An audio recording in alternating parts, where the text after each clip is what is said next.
எல்லாம் வல்ல என் அப்பன் சிவனே போற்றி, என் தாய் பராசக்தியே போற்றி, என்னை வாழ வைத்து கொண்டு இருக்கும் கணக்கம்பட்டி அப்பாவே சரணம். ஈஸ்வரா, இன்று நாம் எந்த விஷயத்தை பற்றி பார்க்கலாம் அப்படின்னா, இதற்கு முன்பு பல வீடியோக்களில் பாவம் புண்ணியங்கள், கர்ம வினைகள் போன்ற விஷயங்களை பற்றி பல வீடியோக்கள் இடம்பெற்றிருக்கிறது. அதன் சார்பாக இன்று நம்முடைய வாழ்வில் கர்ம வினை நம்மளை விட்டு எப்படி விலகிறது, நம்மளை விட்டு விலகக்கூடிய நிலையை பற்றி நாம் அறிவோம். கர்ம வினை நம்மளை விட்டு குறைவதையும் விலகுவதையும் அறிவதை நாம் எப்படி உணர்ந்து கொள்வது என்ற பற்றி பார்ப்போம்.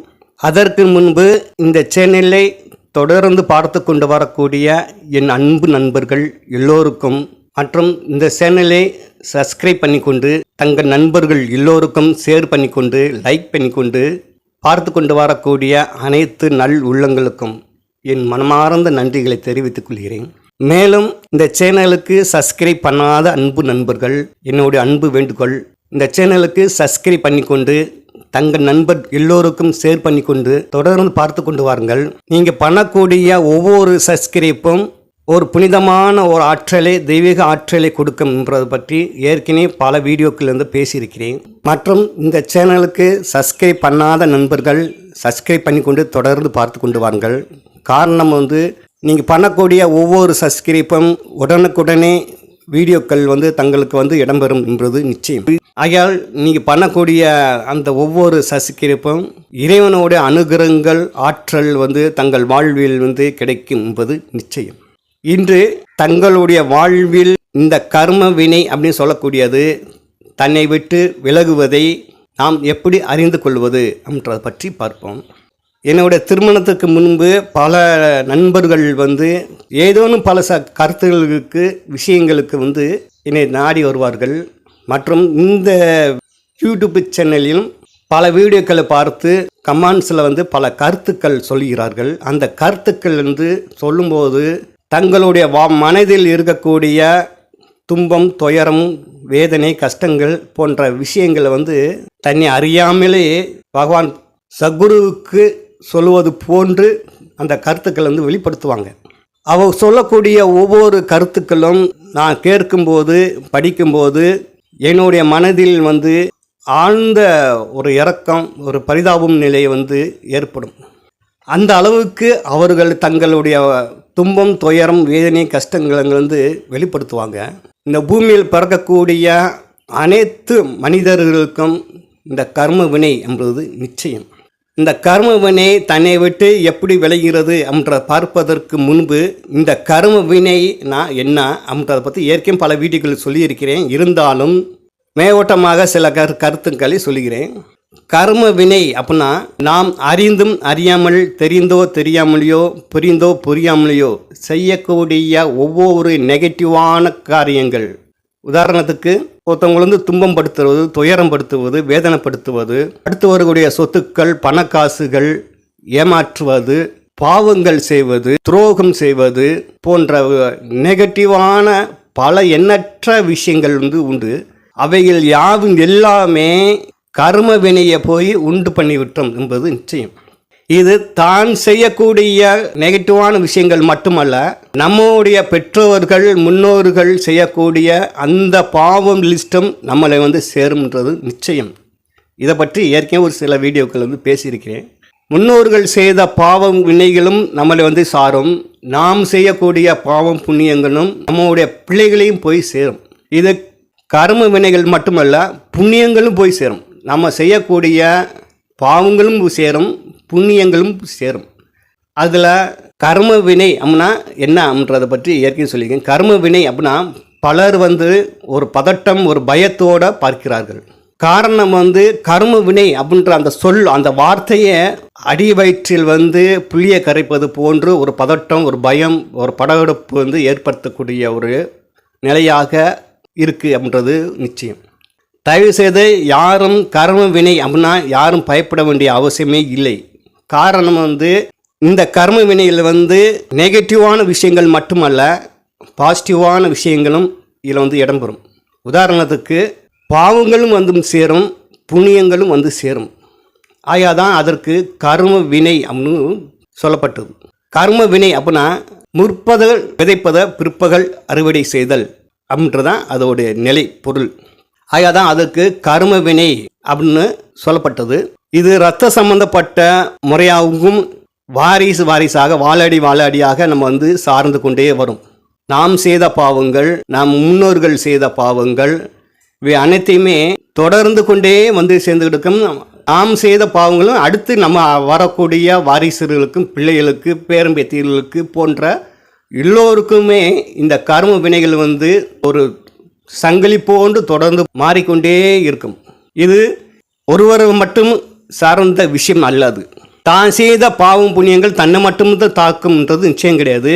இந்த கர்ம வினைன்றது தான் செய்கிறதும் மற்றவர்கள் செய்வதும் எல்லோருமே ஒரு சிலந்தை வலை போன்று பின்னி கொண்டு சங்கிலி போன்று பின்னி தொடர்ந்து கொண்டே இருக்கும். ஒருவருடைய வாழ்வில் கர்ம வினை இருப்பதனால தான் அவர்கள் மறுஜென்மம் மறுபிறப்பு என்றதை எடுக்கிறார்கள்.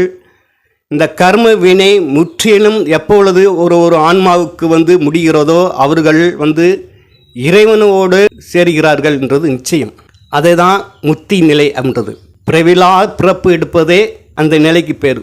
அப்போ கர்ம வினை ஒருவருடைய வாழ்வில் இருக்குன்னா அவர்களுக்கு நிச்சயமாக அவர்களுக்கு மறுபிறப்புன்றது இருக்குது அப்படின்றது நிச்சயம். ஐயா, இந்த பிறவில் நாம் பிறந்து விட்டோம். அப்போ பூர்வீக ஜென்மத்தோடைய கர்ம வினைகள் தொடர்பாக தான் இப்பிறவி நம்ம எடுத்திருக்கிறோம். மறு ஜென்மம் நாம் எடுக்காமல் இருக்கிறதுக்கு என்ன செய்ய வேண்டும் அப்படின்னா, இந்த நெகட்டிவான விஷயங்கள் எந்த அளவுக்கு நாம் பண்ணாமல் இருக்கிறோமோ அடுத்தவர்களுக்கு, அடுத்த ஜீவராசிகள், மற்ற உயிரினங்களுக்கு எந்த விதத்திலும் பாவங்கள் செய்யாமல், துரோகம் செய்யாமல், இன்சல் பண்ணாமல் இருக்கிறோமோ அந்த அளவுக்கு நம்ம கர்ம வினைகள் ஒரு முற்று நிலைக்கு வரும். முடிந்த அளவு தன்னுடைய சுயநலத்துக்காக மட்டுமல்லாமல் பொது நலமாக ஒரு நிலையை எடுத்துக்கொண்டு அந்த பாசிட்டிவான விஷயங்கள், அதாவது புண்ணியங்களை எந்த அளவுக்கு செய்து கொண்டு வருகிறோமோ அந்த அளவுக்கு கர்ம வினை அகன்று நாம் பிறவிலா ஒரு பிறப்பு முற்று நிலை எடுத்து அந்த நிலையை நம்ம அடைவோம்ன்றது நிச்சயம். அந்த பிறவி நம்ம பிறந்துட்டோம். அப்போ நம்ம மறுபிறப்பு எடுக்காமல் இருக்கணும்னா இதை தான் நம்ம கையாள வேண்டும். எல்லோருக்கும் நல்ல விஷயங்களை செய்து கொண்டு பாவங்களை செய்யாமல் நாம் இருந்தோம் அப்படின்னா நம்முடைய கர்ம வினைகள் அகன்று விடும். மறுபிறப்பு எடுக்காமல் இந்த ஆன்மா இறைவனோட போய் ஐக்கியமாகி சேர்ந்து விடும்ன்றது நிச்சயம். இன்று அதை பற்றி தான் நாம் பார்க்க போகிறோம். நம்மளை விட்டு கர்ம வினைகள் விலகுவதை நாம் எப்படி அறிந்து கொள்வது, புரிந்து கொள்வது அப்படின்றத பற்றி தான் இன்று ஒரு செய்தியாக பேசப்படுகிறோம். ஐயா, நம்ம எப்படி கர்ம வினை விளைகிறது அப்படின்னா, பல எண்ணற்ற மனிதர்கள் என்னை நேரடியாகவும் இந்த சேனலில் இடம்பெறக்கூடிய ஒவ்வொரு வீடியோக்களையும் கண்டு தன்னுடைய மனதில் இருக்கக்கூடிய நெகட்டிவான விஷயங்கள் கருத்துக்களை கமெண்ட்ஸில் தெரிவித்துவாங்க. அதை தான் ஏற்கனவே சொன்னேன். தங்களுடைய வாழ்வில் நடக்கக்கூடிய அந்த துன்பம், துயரம், வேதனை, கஷ்டங்கள் பற்றி சொல்லுவாங்க. அவைகளை நாம் படிக்கும் பொழுது, நேரடியாக கேட்கும் பொழுதும் மனதிற்கு அவ்வளவு ஒரு சங்கடமாக, வேதனையாக இருக்கும். இருப்பினும் மற்றவருடைய கர்மத்தை நாம் பகிர்ந்து கொள்ள முடியாது, வாங்கி கொள்ள முடியாது. அவருடைய கர்மாக்களை அவரவர்களே தான் அணிவிக்கணும் என்றது நீதி. அந்த அளவுக்கு ஒவ்வொரு மனிதருடைய வாழ்விலும் அவ்வளவு ஒரு கஷ்டம், துன்பம், துயரம், வேதனை, நோய் நொடிகள், கடன் தொல்லை போன்ற பல எண்ணற்ற விஷயங்கள், அவ்வளவு நெகட்டிவான விஷயங்கள் தன்னுடைய பிறவிலிருந்து அவர்கள் சொல்ல ஆரம்பித்தார்கள்னா அந்த அளவுக்கு ஒவ்வொரு விஷயங்களாக மாற்றி அவ்வளவு விஷயங்கள் சொல்லிக்கிட்டே இருப்பாங்க. காது கொடுத்து கேட்கவே முடியாது. அந்த அளவுக்கு அவ்வளவு நெகட்டிவான விஷயங்களை சொல்லிக்கிட்டே இருப்பாங்க. அவ்வளவு துன்பம், துயர வேதனைகள் அவருடைய வாழ்வில் நடக்கும். காரணம், அந்த அளவுக்கு அவருடைய வாழ்வில் அவருடைய பிறவில் அந்த கர்ம வினையை ஆட்கொண்டுகிட்டு இருக்கிறார்கள் என்பது நிச்சயம். ஒரு சிலர் சொல்லுவாங்க, ஐயா, நான் பிறவிலேயே சின்ன வயதிலிருந்து கடவுள் பக்தி உடையவன், கோயில் குளம் போகிறேன், செல்லாத கோவில் கிடையாது, பூஜை புரஸ்காரம் என்று பல விஷயங்கள் ஈடுபாடு செய்து கொண்டு இருக்கிறேன். ஆனால் அந்த இறைவன் என்னை கண்ணெடுத்து பார்க்க மாட்டேன்றாரு, என்னுடைய துன்பம் துயரம் வேதனையிலிருந்து தீர்த்து வைக்க மாட்டேங்கிறாரு. இறைவனை வழிபாடு செய்ய செய்ய செய்ய என்னோட வாழ்வில் மேலும் மேலும் துன்பம் துயரம் வேதனை கஷ்டங்கள் மேலும் அதிகமாக தான் ஆகிறது தவிர குறைய மாட்டேங்கிறதே. அண்டவா அப்பனே ஈஸ்வரா பெருமானே முருகா பராசக்தி அப்படின்னு அவரவருடைய மனிதருக்கு பிடித்த தெய்வங்களை முறையிடுவார்கள். பல எண்ணற்ற மனிதர்கள் நேரடியாகவே என்னிடம் தங்களுடைய கருத்துக்களை வெளியே சொல்லுவாங்க. தங்களுடைய வாழ்வில் நடக்கக்கூடிய அந்த துன்பம் துயர வேதனை கஷ்டங்களை சொல்வார்கள். அவர்களுக்கு அந்த நேரம் சில கருத்துக்கள் சொல்வேன், அவர்கள் மனதார ஏற்றுக்கொள்வார்கள். இருப்பினும் இந்த சேனலில் இடம்பெறக்கூடிய கருத்துக்களை பார்த்து கொண்டு இருக்கக்கூடிய என் அன்பு நண்பர்களுக்கு அதை பற்றி பகிர்ந்து கொள்ளலாம் என்றுதான் இந்த வீடியோ. இறைவன் வழிபாட்டில் எந்த அளவுக்கு நம்ம மூழ்கி உள்ளே போய்கிறோமோ அந்த அளவுக்கு அவருடைய வாழ்வில் நல் விஷயங்கள் நடக்காமல் அதிகபட்சமாக நெகட்டிவான விஷயங்கள், அதாவது துன்பம் துயரம் வேதனை கஷ்டங்கள் தொல்லை நோய் நொடிகள், ஒருவருக்கு மனைவி இறந்து போவாங்க, ஒரு மனைவிக்கு கணவர் இறந்து போவாங்க, பிள்ளைகள் இறந்து போகும், கடன் தொல்லை மேலும் மேலும் கழுத்து நெரிக்கிற அளவுக்கு வரும், பிள்ளைகளுக்கு குழந்தை பாக்கியம் இல்லாமல் இருக்கும், அவர்களுக்கு குழந்தை பாக்கியம் இல்லாமல் கூட போயிருக்கும், தன்னுடைய வாழ்விலிருந்து தீர்க்க முடியாத குணப்படுத்த முடியாத நோய் நொடிகள் வந்துடும், அடுத்தடுத்து குடும்பத்திலிருந்து இறப்புகள் நிறைய நடக்கும். இப்படி பல எண்ணற்ற விஷயங்கள் ஒருவருடைய வாழ்வில் ஒரு குடும்பத்தில் நிகழ ஆரம்பித்துவிடும். ஆனால் அவர்கள் பார்த்தோம்னா யாருக்கும் எந்த விதமான துன்பம் துயரங்கள் செய்யாமல் இறைவன் வழிபாட்டில் அவள் மூழ்கி போய் இருப்பார்கள். அவர்களுக்கு ஏன் இப்படி நிகழ்கிறது? யாருக்கும் எந்த தீங்கும் செய்யலை, இறைவன் வழிபாட்டில் இருக்கிறோம், இறைவன் தான் எல்லாமே அப்படின்ற சரணகதி அடைந்து அவர்களிடம் போய் முறையிடுகிறோம். ஆனால் இறைவன் நம்ம முறையிடக்கூடிய அந்த கருத்துக்களை எடுத்துக்கொண்டு அந்த தீர்வை தீர்த்து வைக்க மாட்டேங்கிறாரே, நம்மளுடைய கஷ்டத்தை தீர்த்து வைக்க மாட்டாரே, மேலும் மேலும் கஷ்டத்தை கொடுக்குறாரே அப்படின்னு பல எண்ணற்ற மனிதர்கள் சொல்கிறார்கள். அவை சாத்தியம் கிடையாது. இறைவன் நம்புறது ஒருவருக்கு தனிப்பட்ட ஒரு நபர் கிடையாது. இறைவன் நம்புறது ஒரு பொதுவான ஒரு நிலை. அதை பற்றிய மற்றொரு வீடியோவில் பேசுவோம். நம்முடைய வாழ்வில் நடக்கக்கூடிய அந்த கர்ம வினை தகுந்தவாறு தான் நம்முடைய பிறப்பு நிகழும் என்றது சாத்தியம். அப்போ நம்ம இதற்கும் இறைவனுக்கும் எந்த விதமான சம்மந்தமே கிடையாது. நல்ல விஷயங்கள் நடக்கும்போது இறைவனை நாடுவதில்லை, ஆனால் நெகட்டிவான விஷயங்கள் நடக்கும்போது நாம் இறைவனை நாடுகிறோம், முறையிடுகிறோம். அவர்களுக்கு மேலும் மேலும் கஷ்டம் துன்பம் துயரங்கள் நடக்கும்போது அவர்கள் இறைவன் மீது கோபம் கொள்கிறார்கள். நம்மளுடைய கஷ்டம் துன்பம் துயரத்தை தீர்த்து வைக்க மாட்டேங்கிறாரு, எடுத்து பார்க்க மாட்டேங்கிறாரே அப்படின்ற மாதிரி பேசுவார்கள். உண்மை அவை அல்ல. நாம் இறைவன் வழிபாட்டில் எந்த அளவுக்கு மூழ்கி உள்ளே போகிறோமோ அந்த அளவுக்கு இறைவன் நமக்கு அதிகப்படியான கஷ்டங்கள் துன்பம் துயரம் வேதனை கொடுப்பார். காரணம் இறைவன் நம்மிடம் இல்லை, நம்மளை கண்டுகொள்ள மாட்டேங்கிறாருன்றது சாத்தியம் கிடையாது. உண்மையை சொல்லணும்னா அப்பொழுது தான் இறைவன் நம்மிடம் இருக்கிறார், நம்மளை கவனித்து கொண்டு இருக்கிறார் என்றது சாத்தியம், உண்மை. எப்படி அப்படின்னா இறைவன் நம்மிடம்தான் இருக்கிறார் என்றதுதான் நிச்சயம். நம்முடைய பக்தி, அந்த பக்தி எனக்கூடிய சொல்லக்கூடிய அன்பு, இறைவன் மீது வைத்திருக்கக்கூடிய அன்பு, இறைவன் நம்மிடம் இருக்கிறார், நம்மளை கவனித்து கொண்டு இருக்கிறார், நம்முடைய கஷ்டம் துன்பம் துயரத்தை கொடுப்பது போன்று கொடுத்து நம்முடைய கர்ம வினைகளை தீர்த்து கொண்டு இருக்கிறார் என்றதான் நிச்சயம். அந்த இடத்துல அதைத்தான் யோசிக்கணும், அதுதான் உண்மை. ஒருவருடைய வாழ்வில் அடுத்து அடுத்து அடுத்து நல் விஷயங்கள் நடக்கிறது அப்படின்னா அவர்கள் புனிதமானவர்கள் என்று நாம் கருத்துக்கள் எடுத்துக்கொள்ள முடியாது. ஒருவர் மேலும் மேலும் தன்னுடைய கஷ்டங்களை அனுபவித்து கொண்டு வருகிறார் அப்படின்னா அவர்கள் பாவம் பட்ட ஜென்மம் என்ற நிலையும் கிடையாது. ஒருவர் கர்ம வினையை அனுபவித்து கொண்டு இருக்கிறாரு அப்படின்னா அவருக்கு அது அவர்கள் சம்பந்தப்பட்ட விஷயம் மட்டுமல்ல, இது அவர்கள் சம்பந்தப்பட்ட விஷயமாக கூட இருக்கலாம், அல்லது அவர்கள் முன்னோர்கள் செய்த பாவம் வினையை கூட இவர்கள் சார்ந்திருக்கும் என்றது நிச்சயம். அந்த இடத்துல அதைத்தான் யோசிக்கணும். அப்போ இப்பிறவில் அவர்கள் அந்த கஷ்டம் துன்பம் துயரம் வேதனைகள் அனுபவிக்கும் பொழுது இறைவன் அவருடைய பரிசுத்தமான அந்த ஆன்மாவை, அந்த மனதை வந்து ஏற்றுக்கொண்டு அவருடைய கர்ம வினைகளை வந்து தீர்த்து கொண்டு இருக்கிறார் என்றுதான் அந்த இடத்துல நிச்சயம். ஒரு சிலருக்கு சிறு வயதிலிருந்தே அந்த துன்பம் துயரங்கள் வேதனை வந்து அனுபவித்து கொண்டு இருப்பார்கள். ஒரு சிலர் வந்து ஆரம்ப காலத்தில் நல்லா வாழ்ந்திருப்பார்கள். பிற்காலத்தில் வந்து பல துன்பம் துயரம் வேதனை வந்து அனுபவித்து கொண்டு இருப்பார்கள். ஒரு சிலர் பிறவிலிருந்து சிறுவதியிலிருந்து காலம் போலம் கடைசி வரையும் அந்த துன்பம் துயரத்தை வந்து அனுப்பிச்சுக்கிட்டே இருப்பாங்க. இதுனா என்ன அப்படின்னா கர்ம வினையுடைய தீர்வுக்கு முற்றுப்புள்ளிக்கு வந்து விட்டது என்றதான் நிச்சயம். ஒரு சிலர் வந்து கழுத்தை நெருக்கக்கூடிய அளவுக்கு சூசைடு பண்ணக்கூடிய நிலைமைக்கு அவர்கள் வந்து வந்திருப்பார்கள். வாழவே விருப்பம் இல்லாத ஒரு நிலைக்கு தற்கொலை செய்து கொண்டாது உயிர் விட்டு விடுவோம், அந்த அளவுக்கு கஷ்டம் துன்பம் துயரங்கள் வருது அண்டவா அப்படின்னு முடிவு எடுப்பார்கள். ஒரு சிலர் முடிவெடுத்து செல்வார்கள். தயவு செய்து அந்த தற்கொலை என்ற எண்ணத்திற்கு தயவு செய்து யாருமே வராதிங்க.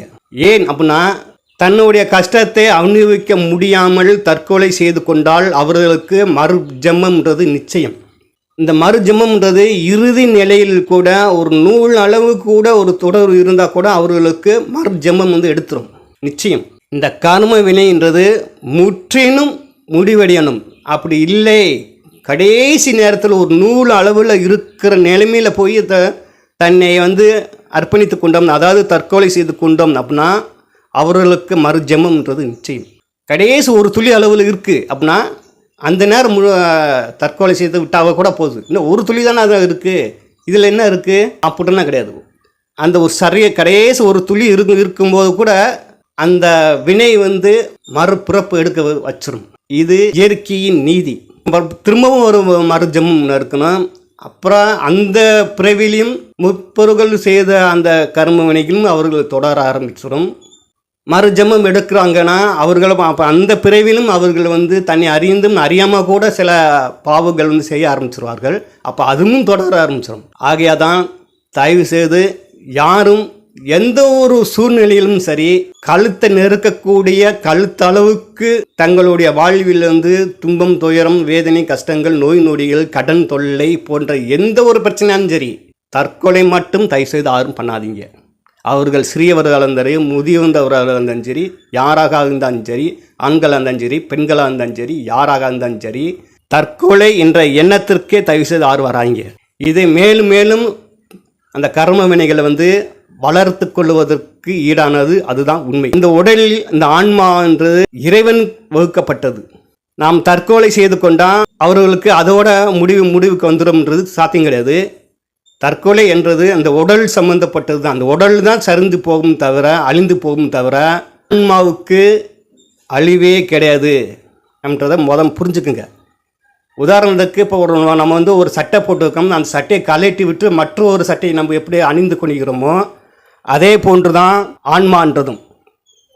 இந்த சட்டையை நமக்கு பிடிக்கல கழட்டி விட்டுருவோம் அப்படின்னு கழட்டி விட்டோம்னா இந்த உடலை மறைப்பதற்கு மற்றொரு சட்டையை நம்ம வந்து அணிவித்து கொள்ள வேண்டும். அதே போன்று தான் இந்த ஆன்மாவை வந்து பிறவிலிருந்து வாழ விருப்பம் இல்லை, இந்த அளவுக்கு நம்முடைய வாழ்விலிருந்து துன்பம் துயரம் வேதனை கஷ்டங்கள் வந்து அணிவித்து கொண்டு இருக்குமே, வேண்டாம் வாழவே பிடிக்கல, ஆண்டவன் நம்மளை வந்து எடுத்து பக்கம் பண்ணுறாரு, இறைவன் வந்து நம்ம மீது வந்து கருணை காட்ட மாட்டேங்கிறாரு என்ற முடிவுக்கு பல எண்ணற்ற மனிதர்கள் வந்து என்கிட்ட வந்து சொல்லியிருக்கிறார்கள்.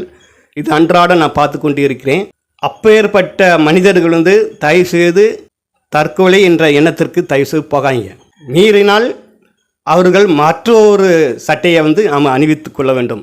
ஆகியால் வந்து தயவு செய்து தற்கொலை எண்ணத்தை மாற்றிவிட்டு தங்களுடைய கர்ம வினைகளை வந்து இப்பிறவிலே முடித்து விட்டு செல்ல வேண்டும். அதுன்ற அந்த கண்ணோட்டத்தில் தயவு செய்து எல்லோரும் வாங்க. இந்த உடலுக்கு இப்பிறவிலிருந்து இந்த உடல் தான் நமக்கு சொந்தம் என்று இறைவன் வகுத்திருக்கிறார். இறைவனுக்கு தெரியும் இந்த சட்டையை எப்போ கழட்டி விடணும், மற்றொரு சட்டையை எப்போ மாட்டி விடணும் என்றது இறைவனுக்கு மட்டுமே தெரியும். இறைவனாக பார்த்து கொடுக்கப்பட்ட சட்டையை இறைவனாக பார்த்து கழட்ட தெரியும். அதுவரையும் தயவு செய்து பொறுமையாக இருங்கள். தன்னை தானே அழித்து கொள்வதற்கு கண்டித்து கொள்வதற்கு யாருக்கும் உரிமை இல்லை என்று கீதையில் பகவான் கிருஷ்ணரே சொல்லுகிறாரு. ஆகையால் வந்து தன்னைத்தானே கண்டித்து கொள்வதற்கு யாருக்கும் உரிமை கிடையாது. ஒரே ஒரு விஷயத்தை மட்டும் தெளிவாக புரிந்து கொள்ளுங்கள். நம்ம அனுபவித்து கொண்டு இருக்கக்கூடிய இந்த நெகட்டிவான விஷயங்கள், இந்த கஷ்டங்கள் இப்பிறவியோடு போட்டும், பிறவில்லாத பிறப்பு தான் நமக்கு வேண்டும் அப்படின்னு இறைவனிடம் வேண்டிக் கொள்ளுங்கள். உங்களுடைய வாழ்வில் எந்த அளவுக்கு கஷ்டம், துன்பம், துயரம், வேதனைகள் அனுபவித்து கொண்டு இருக்கிறீர்களோ அந்த அளவுக்கு உங்களுடைய வாழ்வில் இப்பிறவில் கர்ம வினைகள் அகன்று கொண்டு இருக்கிறது, விலகி கொண்டு இருக்கிறது என்றுதான் சாத்தியம். அந்த காலகட்டத்தில் இறைவனுக்கு நன்றி செலுத்துங்கள். இறைவனை வழிபாடு மேலும் மேலும் அதிகப்படுத்திக் கொள்ளுங்கள். முடிந்த அளவு அனைத்து ஜீவராசிகளையும் சமமாக எண்ணுகொள்ளுங்கள். யாருக்கும் எந்த விதமான துன்பம், துயரம், வேதனை, கஷ்டங்களை ஒரு துளி அளவில் கூட யாருக்கும் கொடுக்காதீங்க. இப்பிறவோடு தீரட்டும், மறுஜன்மம் என்பது எனக்கு வேண்டாம் என்ற எண்ண கண்ணோட்டத்தில் இறைவனிடம் முறையிடுங்கள். இறைவன் எந்த அளவுக்கு உங்களுடைய வாழ்விலிருந்து கஷ்டம், துன்பம், துயரம், வேதனைகள் கொடுக்கிறார்களோ அந்த அளவுக்கு இறைவன் உங்களிடம் இருக்கிறார் என்றதான் நிச்சயம். பெற்றவர்களுக்கு தெரியும் பிள்ளையோட அருமை முன்னோர்கள் சொல்லியிருக்கிறார்கள். அது போன்று இறைவனுக்கு நாம் எல்லோருமே ஒரு பிள்ளைகள். ஆகையால் இறைவனாக இருக்கப்பட்ட அந்த பெற்றோருக்கு நம்மளை பற்றி நன்கு அறிந்தவர்கள். எந்த நேரத்தில் யாருக்கு என்ன செய்ய வேண்டும் என்றது அவர்களுக்கு நிச்சயம் தெரியும். நாம் எந்த ஒரு ஜீவராசி இருக்கும் எந்த விதமான துன்பம், துயரம், வேதனைகள், தீங்குகள் செய்யாமல் இருக்கிறோமோ அந்த அளவுக்கு நாம் பரிசுத்தமாக மாறுகிறோம். அந்த காலகட்டத்தில் எவ்வளவு கஷ்டங்கள் அனுபவித்தாலும் அது நம்முடைய கர்மக்களை நாம் குறைத்து கொண்டு இருக்கிறோம். இறைவன் நமக்கு குறைத்து கொண்டு இருக்கிறாரு, தீர்வு கொண்டு வருகிறார் என்றதான் நிச்சயம். அந்த அளவுக்கு நம்முடைய அடுத்த பிறப்பு இல்லாமல் இறைவிடம் முத்தி அடைய போகிறோம் என்றுதான் நிச்சயம். இந்த முத்தி நிலை என்றது ஆன்மீகத்தில் துறவரம் கொண்டு சன்னியாசியாகவோ, சாமியாராகவோ, சித்தராகவோ, யோகியாகவோ, மகானங்காக ஆனாதான் முத்தி அடைய முடியும் என்றது நிச்சயம் கிடையாது. குடும்ப இல்லத்தரத்தில் இருக்கக்கூடிய ஆண்களாக இருந்தாலும் சரி, பெண்களாக இருந்தாலும் சரி, அவர்களுக்கும் முத்தி நிலை என்றது ஒரு நிலை உண்டு இருக்கு. ஆன்மீகத்தில் மூழ்கி குடும்பத்தை விட்டு விலகி செல்லக்கூடிய மனிதர்களுக்கு மட்டும்தான் முத்தி நிலை என்றது சாத்தியம் கிடையாது.